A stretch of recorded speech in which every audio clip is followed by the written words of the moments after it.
Hello guys, welcome back to my new blog. আজকে আমি আপনাদের দেখাবো আমাদের ফুলেরই গাছ।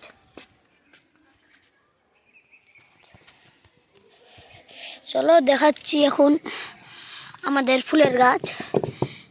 কেউ যেন না ঢুকতে পারে তার জন্য এই করে ঘেরা দিয়ে দিয়েছি আমরা। এটা সরালাম, তারপরে ফুলের গাছ দেখাচ্ছি। এদিকে 3টা গোলাপ ধরেছে কুশি, দেখতে পেলা 3টা কুশি ফুটেছে। এখান থেকে কি এটা এই গাছটা পারলে কমেন্ট করে জানাও আপনারা। আর এখান থেকে আমার ড্রাগন গাছ, এখানকে 2বার ড্রাগন ধরেছিল। এখান থেকে হচ্ছে মৌসুমি লেবুর গাছ।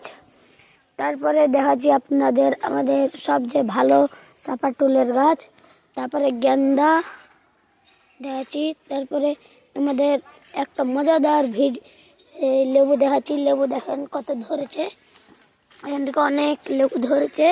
তারপর এটা কি ফুলের গাছ পারলে তো আপনারা কমেন্ট করেন। এটা কি ফুলের গাছ পারলে আপনারা কমেন্ট করেন। এদিকে আর একটা গোলাপ গাছ আছে, 2টা ধরেছে। চলো দেখাচ্ছি। তাহলে একটু তৎক্ষণ আমি ফুলের গাছে পানি দিই, আপনারা বেরিয়ে আসেন।